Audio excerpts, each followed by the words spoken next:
Hi there.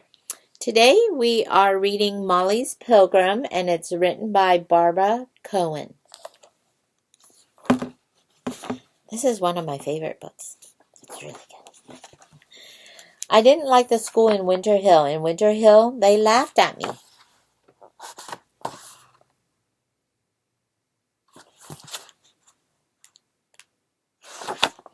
Elizabeth laughed most of all. I never raised my hand to answer a question, but when Miss Stickley called on me, I had to say something. My English wasn't perfect yet, so Elizabeth always giggled at whatever I said. Miss Stickley would stare at her, and then she'd shut up. But later in the schoolyard, she'd say, "You talk funny, Molly. You look funny, Molly." And then she'd sing a song. "Jolly Molly, your eyes are awfully small. Jolly Molly, your nose is awfully tall." Hilda and Kitty would sing the song too, and sometimes even Fay and Emma. They all admired Elizabeth. She brought peppermint sticks to school and handed them out to all her friends at recess. See, look at them. Look at all of them laughing, and Molly is upset. One day, Elizabeth and Hilda followed me halfway home singing that terrible song. "Jolly Molly, your eyes are awfully small. Jolly Molly, your nose is awfully tall." I started to run. When I got to our apartment, I burst into tears. It was all right. I could cry in front of my mother.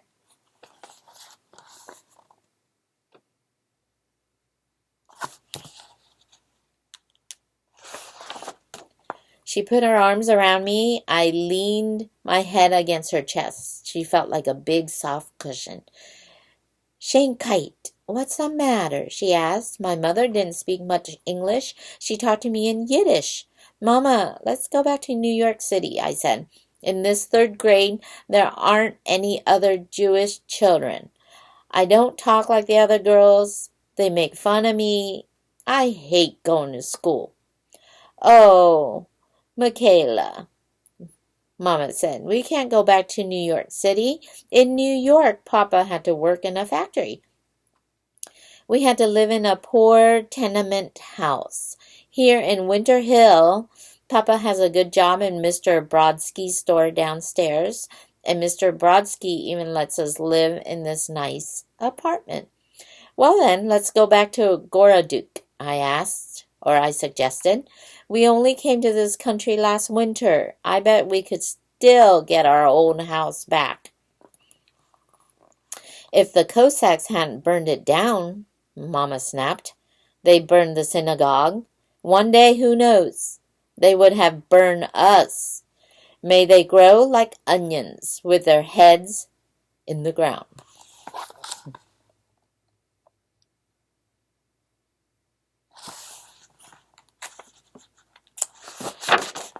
I had known all along we couldn't go back to Russia. In Goraduk, Jewish girls don't get to go to school at all, Mama went on.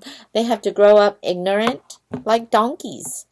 I'll go to your school. I'll talk to your teacher. She'll make those Paskunaks stop teasing you." "No, Mama, no," I interrupted quickly. "You don't have to do that. I didn't want Miss Stickley or Elizabeth to see Mama. She didn't talk like the other mothers. She hardly talked English at all. She didn't even look like them either." "It'll be all right," I said. "I'll talk to Miss Stickley myself." But, of course, I didn't. I dragged myself back to that school day after day. Nothing changed, but I didn't say another word about it to Mama.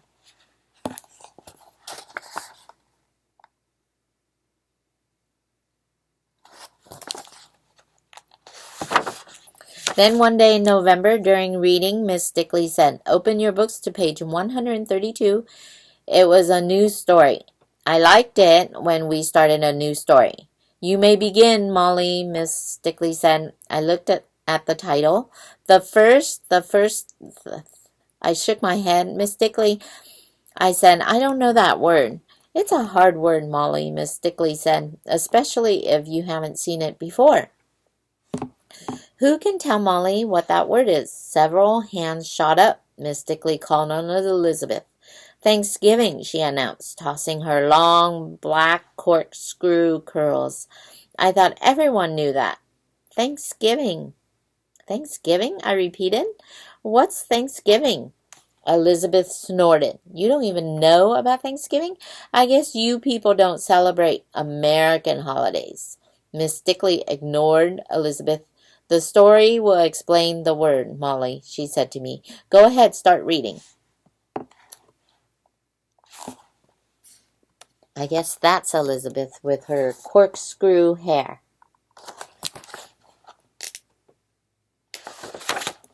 I read 3 sentences. I didn't stumble over any more words. Then Miss Stickley told Arthur to read. We took turns. It was a good story. It was about the Pilgrims and how they started the holiday of Thanksgiving. I had never heard of Pilgrims before. Now, children, Miss Stickley said when the reading lesson was over, I'm tired of decorating the room with paper turkeys and paper pumpkins every Thanksgiving. I thought it would be fun to do something different this year. She pointed to the sand table at the back of the room. It had stood empty since September. We'll make a model of the Pilgrim village at Plymouth, Massachusetts, celebrating the first Thanksgiving. She sounded excited. We'll make the houses and the church here at school, but I want you to make the people at home.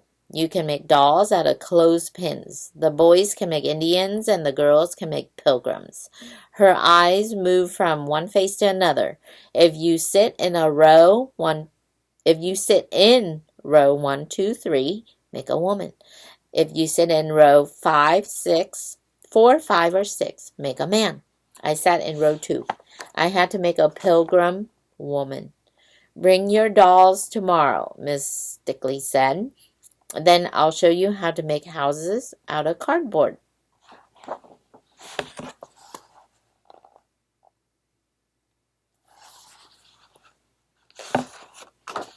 When I got home, I said to my mom, or Mama said to me, just like always, New Shanghai, do you have any homework? I need a clothespin, I said. A clothespin? What kind of homework is a clothespin? I have to make a doll out of it, a pilgrim doll. Mama frowned. Michaela, what's a pilgrim? I searched for the words to explain pilgrim to Mama. Pilgrims came to this country from the other side, I said. Like us, Mama said. Like us, Mama said. That was true. They came for religious freedom, I added. They came so they could worship God as they pleased. Mama's eyes lit up. She seems to understand. Do you have any other homework? She asked. Yes, I said. I have 10 arithmetic problems, and they're hard. Do them, she said, and then go out to play. I'll make the doll for you, and I'll make it tonight. It'll be ready for you in the morning. Just make sure it's a girl doll, I said. Naturally, Mama replied. Who ever heard of a boy doll? I didn't bother to explain. The next morning, when I sat down at the table for breakfast, the doll was at my place.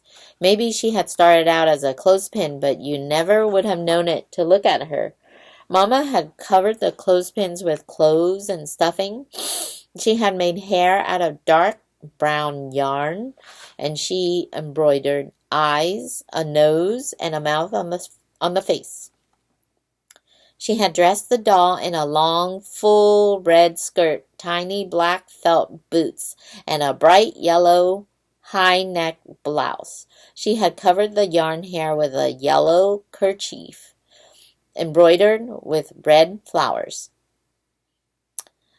She's gorgeous, Mama, I managed to murmur. Mama smiled, satisfied. But, Mama, I added slowly, she doesn't look like the pilgrim woman in the picture in my reading book.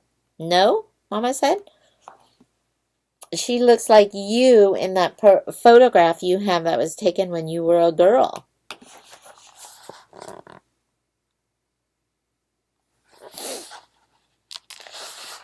Mama's smile turned into a laugh. Of course, I did that on purpose. You did, Mama? Why?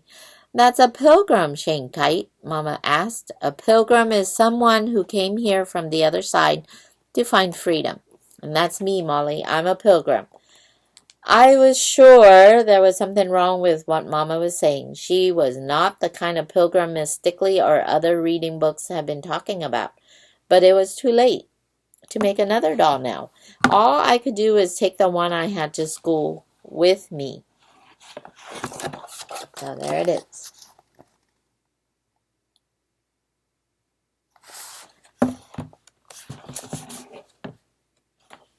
Most of the dolls were out on the desk. I had carried mine in a little paper bag. I put it inside my desk without even taking it out of the bag. The bell hadn't rung yet. Elizabeth and Hilda were walking up and down the aisles, pointing to the dolls and whispering. When they came to my desk, Elizabeth said in a low voice, Miss Stickley's going to be mad at you, Jolly Molly. She doesn't like people who don't do their homework. I did it, I muttered. Well, then, let's see it. I shook my head. You didn't do it, Elizabeth taunted. You didn't. I opened the desk and took out the paper bag. I closed the desk and set the bag on top. Slowly, I pulled out the doll. Oh, my goodness, Elizabeth sighed. How can anyone be as dumb as you, Jolly Molly? That's not a pilgrim. Miss Stickley is going to be really mad at you. Miss Stickley's going to get you this time. My face felt hot as fire.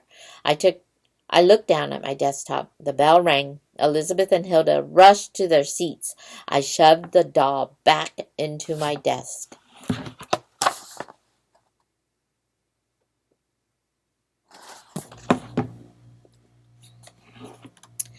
After morning exercises, Miss Stickley began to walk around the room just as Elizabeth had. She looked at each one of the dolls. Why, Michael, what a magnificent headdress. Where did you find so many feathers?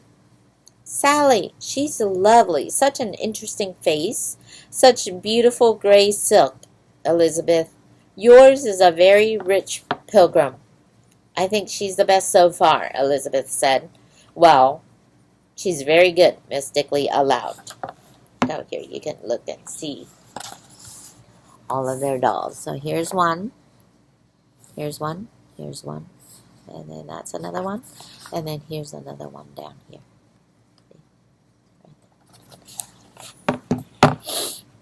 How fun. This seems to be a nice project. Then Miss Stickley came to me without looking up. I pulled my doll out of the desk. I heard Elizabeth laugh out loud. My goodness, Molly, she cried. That's not a pilgrim. That's some Russian or Polish person. What does a person like that have to do with pilgrims? She's very beautiful, Miss Stickley said. Perhaps Molly just didn't understand. I looked up at Miss Stickley. Mama said I began. Elizabeth giggled again. Miss Stickley put her head on my shoulder. Tell me what your mama said, Molly. This doll is dressed like Mama, I explained slowly. Mama came to America for religious freedom, too. Mama said she's a pilgrim. Elizabeth hooted. She wasn't the only one. So see, they all hooted, meaning they all laughed.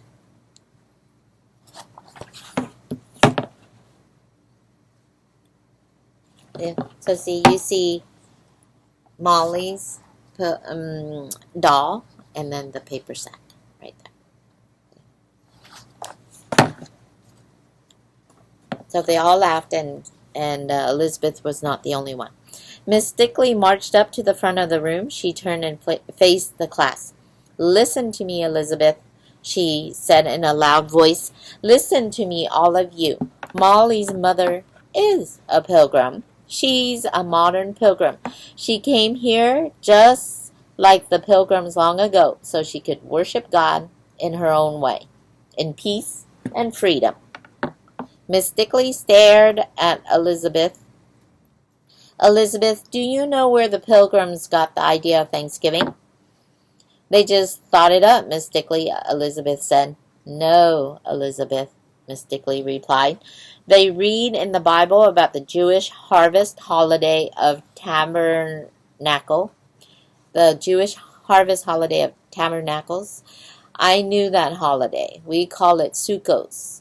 Miss Stickley was still talking. The Pilgrim got the idea for Thanksgiving from Jews like Molly and her mama. She marched down the aisle to my desk again. May I have your doll for a while, Molly? Sure, I said. I'm going to put this beautiful doll on my desk, Miss Stickley announced, where everyone can see it all the time. It will remind us all that pilgrims are still coming to America. She smiled at me. I'd like to meet your mama, Molly.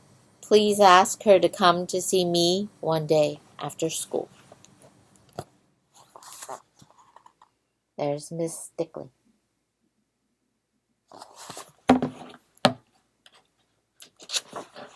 Your doll is the most beautiful, Molly, Emma said. Emma sat next to me. Your doll is the most beautiful one of all. I nodded. Yes, I said. I know. I decided if Miss Stickley actually invited her, it was all right for Mama to come to school. I decided something else, too. I decided it takes all kinds of pilgrims to make a Thanksgiving. So here you go.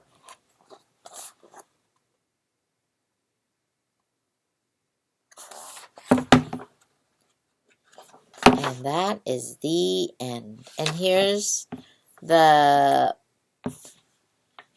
picture of all the dolls. You can see all the dolls there, and I guess they made these houses out of cardboard. Well, supposedly, in the story. Okay, I hope you enjoyed the story. It's about Thanksgiving and the Pilgrims and how people come to America for religious freedom to worship God as they pleased. I will see you next time.